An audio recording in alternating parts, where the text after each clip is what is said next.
नमस्कार मित्रांनो, हिंदू धर्मात 3.5 मुहूर्त अत्यंत शुभ मानले जातात. त्यापैकी एक पूर्ण आणि स्वयंसिद्ध मुहूर्त म्हणजे अक्षय तृतीया.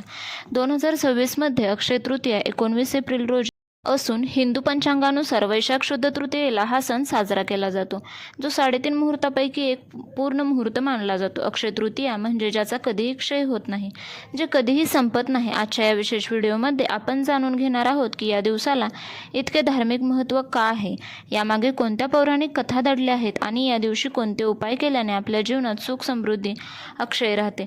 अक्षय तृतीया वैशाख शुद्ध तृतीये येते. तृतीया तिथी प्रारंभ 19 एप्रिल 2026 रोजी सकाळी 10:19 सुरू होत आहे आणि तृतीया तिथी समाप्ती 20 एप्रिल 2026 रोजी सकाळी 7:27 संपत आहे.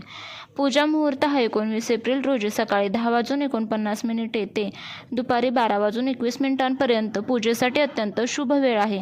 तसेच सोने खरेदीचा शुभ मुहूर्त आपण पाहूया. 19 एप्रिल सकाळी 10:49 ते 20 एप्रिल पहाटे 6:14 सोने खरेदीसाठी शुभ काळ मानला जातो. तसेच असे मानले जाते की सतयुग म्हणजेच कृतयुग आणि त्रेतायुगाचा प्रारंभ याच दिवशी झाला होता, म्हणून याला युगादी तिथी म्हणतात. 3.5 मुहूर्तापैकी एक. या दिवशी पंचांग पाहण्याची गरज नसते. हा दिवस स्वतःच इतका शुद्ध आहे की कोणतेही शुभकार्य म्हणजेच लग्न, गृहप्रवेश, मुंज विनासायास करता येते. तसेच हा दिवस भगवान विष्णूंना समर्पित आहे. या दिवशी केलेली भक्ती आणि दान अक्षय फळ देते. या दिवशी कोणतेही नवीन कार्य सुरू करण्यासाठी किंवा नवीन वस्तू खरेदी करण्यासाठी कोणत्याही विशिष्ट मुहूर्ताची गरज नसते, कारण हा संपूर्ण दिवसच शुभ मानला जातो. अक्षय तृतीयेच्या 5 मुख्य पौराणिक कथा आहेत, ज्या आपण आता ह्या व्हिडिओमध्ये पाहणार आहोत. त्यामध्ये पहिली कथा म्हणजे भगवान परशुराम अवतार. अक्षय तृतीयेच्या दिवशी भगवान विष्णूंचा 6वा अवतार भगवान परशुराम यांचा जन्म झाला, म्हणून या दिवसाला परशुराम जयंती म्हणूनही साजरे केले जाते. त्यांनी पृथ्वीवरील अधर्माचा नाश केला. दुसरी कथा म्हणजे सुदामा आणि श्रीकृष्णाची भेट. भक्त सुदामा जेव्हा आपल्या बालमित्राला श्रीकृष्णाला भेटायला द्वारकेला गेले, तेव्हा त्यांच्याकडे देण्यासाठी फक्त मुठभर पोहे होते. श्रीकृष्णाने ते प्रेमाने स्वीकारले आणि बदल्यात सुदाम्याचे दारिद्र्य दूर करून त्याला अक्षय संपत्ती दिली. ही घटना अक्षय तृतीयेलाच घडली होती. तिसरी कथा म्हणजे गंगा अवतरण. असे मानले जाते की भगीरथीच्या तपस्येवर प्रसन्न होऊन स्वर्गातून गंगामाता पृथ्वीवर याच दिवशी अवतरली. गंगेचे पाणी जसे पवित्र आणि अक्षयी आहे, तसेच या दिवसाचे महत्त्व आहे.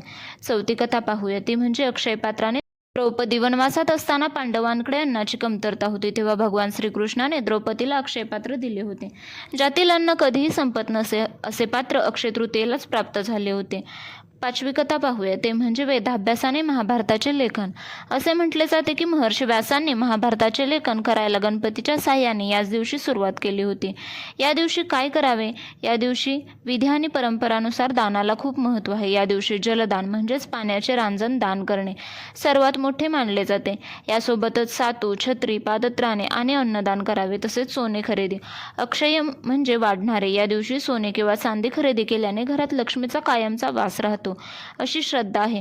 तसेच पितृतर्पण. आपल्या पूर्वजांच्या नावाने या दिवशी तर्पण किंवा दान केल्याने त्यांना सद्गती मिळते.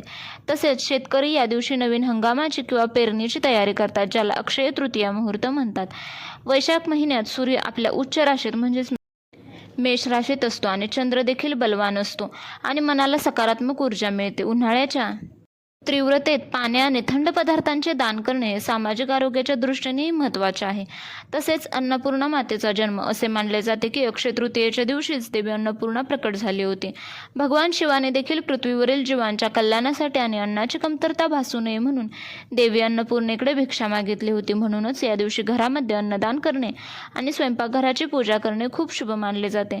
तसेच बद्रीनाथ धामचे द्वार उघडणे. हिमालयातील प्रसिद्ध 4 धामांपैकी एक असलेल्या बद्रीनाथ मंदिराचे दरवाजे 6 महिन्यांच्या काळानंतर केवळ अक्षय तृतीयेच्या दिवशीच उघडले जातात. या दिवशी बद्री विशालच्या मूर्तीचे दर्शन घेणे अत्यंत पुण्यकारक मानले जाते. या दिवशी मंदिरात घृत कंबलम म्हणजेच तुपाचे पांघरून काढून भगवान विष्णूंचे दर्शन भाविकांना मिळते. जगन्नाथ रथयात्रा आणि चंदन यात्रा. ओडिशामधील पुरी येथे जगन्नाथ रथयात्रेसाठी रथांचे बांधकाम याच दिवशी सुरू होते. तसेच या दिवसापासून चंदन यात्रा नावाचा 21 दिवसांचा उत्सव सुरू होतो, ज्यामध्ये देवाला उन्हाळ्यापासून आराम मिळावा म्हणून चंदनाचा लेप लावला जातो. तसेच कुबेर आणि लक्ष्मीप्राप्ती म्हणजेच पौराणिक कथेनुसार कुबेर देवांचा खजिनदार यांनी भगवान शिवाची कठोर तपस्या केली होती.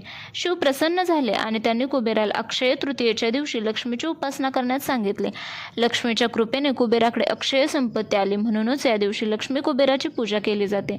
तसेच वैज्ञानिक आणि नैसर्गिक दृष्टिकोनातून हा सण उन्हाळ्याच्या तीव्रतेत येतो.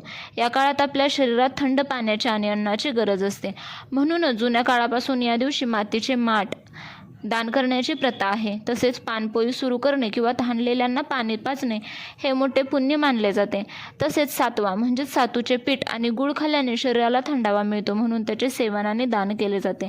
तसेच पितृलोकाचे द्वार आणि उदकुंभदान म्हणजेच अक्षय तृतीयेला पितरांचे म्हणजेच पूर्वजांचे स्मरण करणे का महत्त्वाचे आहे. असे मानले जाते की या दिवशी पितृलोकाचे दरवाजे उघडले जातात.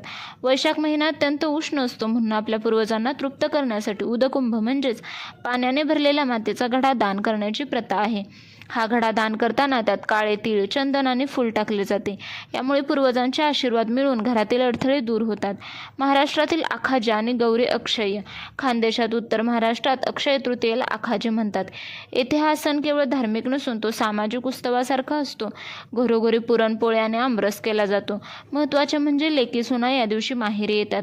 गावागावात झाडांना झोके बांधले जातात आणि स्त्रिया गाणी गात हा सण साजरा करतात. चैत्र गौरीचे विसर्जन याच दिवशी केले जाते. घागर भरण्याच्या आणि पितरांना नैवेद्य दाखवण्याची पद्धत इथे खूप श्रद्धेने पाळली जाते.